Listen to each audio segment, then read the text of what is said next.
Bonjour à toi et bienvenue dans l'épisode numéro 12 de la Fac Voyage, l'émission dans laquelle je réponds à toutes tes questions sur le voyage et la vie à l'étranger tous les jours sur YouTube. Donc si tu as des questions, tu me les poses en suivant le lien qui est dans la description YouTube et je t'y répondrai dans les jours ou les semaines qui arrivent. Alors aujourd'hui, on a une question pratique et voyage. Alors, l'ESMA17 me demande: petit conseil pratique auquel on ne pense pas avant de partir. Trucs et astuces, un objet qui sauve des situations par exemple. Alors merci beaucoup à toi de cette question, l'ESMA17, je ne sais pas quel est ton vrai prénom.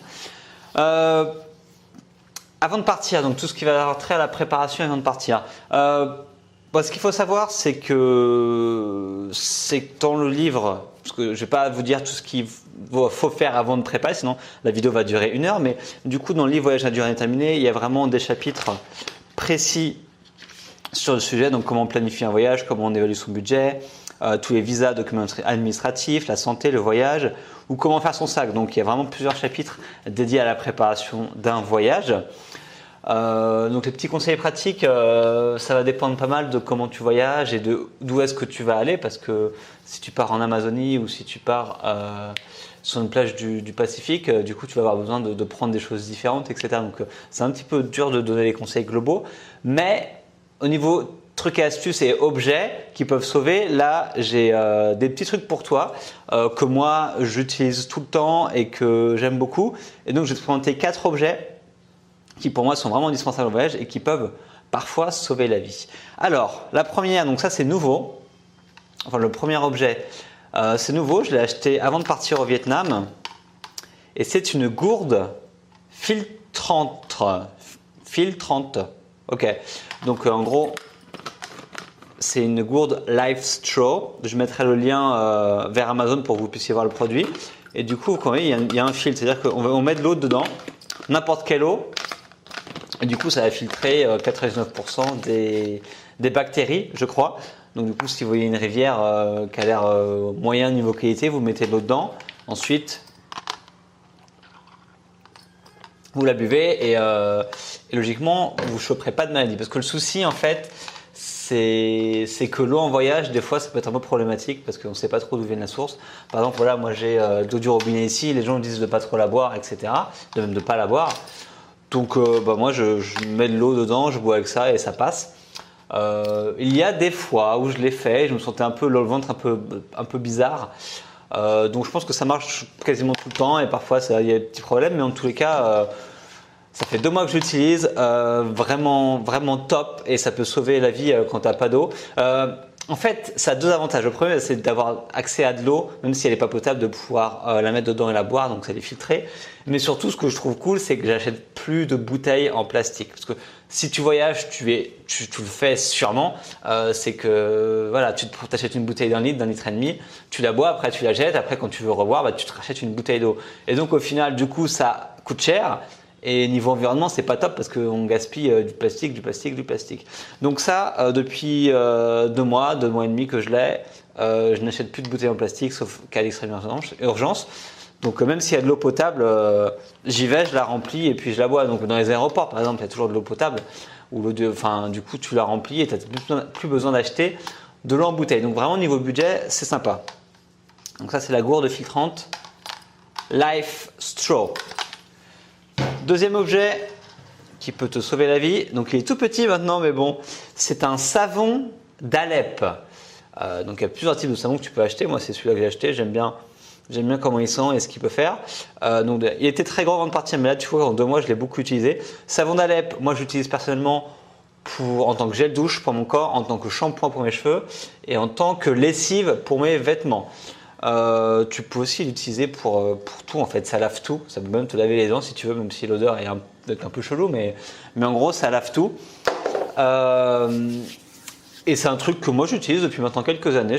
Avant de partir, j'achète toujours un savon d'Alep. Après en voyage, c'est toujours un peu plus compliqué de trouver des savons équivalents. Tu peux trouver des savons mais pas forcément de savon d'Alep ou un savon de Marseille ou un truc que tu aimes vraiment. Mais je trouve que ça marche vraiment bien. Tu peux même faire la vaisselle avec si tu veux. Donc là j'ai beaucoup utilisé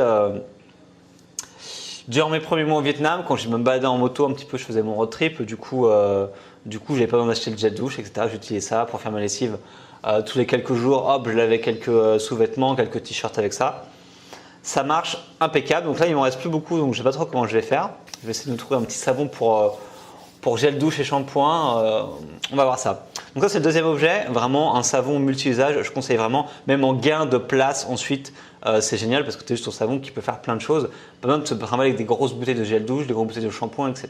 Après, je suis un mec, les filles vont me dire oui, mais mes cheveux, mes machins, une crème pour mes jambes et tout. Enfin voilà, après chacun fait ce qu'il veut avec ses produits de beauté et cosmétiques. Moi, j'utilise ça et ça me suffit pour tout. Troisième objet, un classique.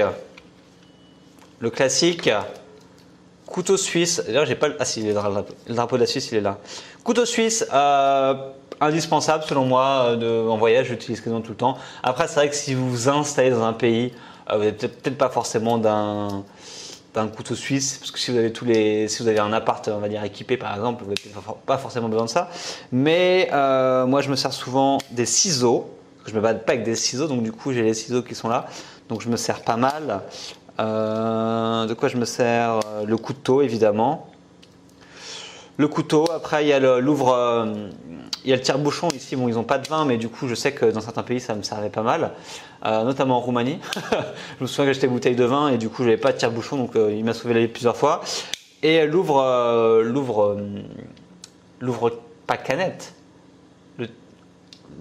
Putain, bah t'as l'ouvre-boîte pour ouvrir les boîtes de conserve, mais aussi les canettes de bière pour un décapsuleur. Donc du coup en fait je l'utilise assez souvent et super pratique. Donc je conseille vraiment d'avoir un couteau suisse avec vous, au moins quelque chose d'équivalent. Je connais pas les autres marques, les autres modèles, mais un truc un petit peu équivalent pour voyager, pour vous sauver la vie dans certaines situations quand vous avez besoin. Super important. Et le dernier qui est une découverte un peu récente comme la gourde, quelque chose que je n'utilisais pas avant. C'est ces fameux Ziploc, Zipfix, je sais pas quoi, Alufix. Enfin voilà les sacs de congélation que tu peux acheter et qui se ferment, qui se zippent. Et donc ça c'est vraiment génial parce que ça va me permettre de m'organiser beaucoup plus simplement. Par exemple, j'ai 2 disques durs externes. Hop, je les mets dedans, je ferme et je mets ça dans un coin. Donc du coup, ça permet de les garder ensemble, ça permet de prévenir l'étanchéité. Par exemple, s'il y a ma gourde d'eau qui fuit, quelque chose, du coup, ça évite que certains objets soient mouillés. Et ça, pour s'organiser, c'est beaucoup plus simple. Je trouve qu'avant, j'avais genre un gros sac où je mettais tous mes produits électroniques dedans, tout mon bordel, un peu des trucs, des objets divers. Et du coup, quand j'en cherchais à chaque fois, c'était vraiment, je prenais mon sac, j'arrivais pas à trouver ce que je voulais tellement il y avait de trucs dedans. Donc maintenant, je répartis tout un petit peu là-dedans. Donc je vais mettre par exemple, des produits de beauté. Enfin, toi, par exemple, je vais mettre mon savon, je vais mettre, je sais pas quel produit de beauté j'ai. Mes crèmes solaires, etc. Donc je vais tout mettre dans un ziploc, je vais le mettre de côté. Dans un autre, voilà, je vais mettre des produits électroniques que je vais séparer. Donc ça permet vraiment de catégoriser un petit peu tout ce qu'il y a dans le sac à dos et puis de pouvoir les protéger un petit peu. Donc ça, vraiment, je recommande beaucoup le ziploc. Je l'utilise maintenant tout le temps. J'en ai en stock dans mon sac à dos. Donc voilà pour les 4 objets qui peuvent sauver lors de situations.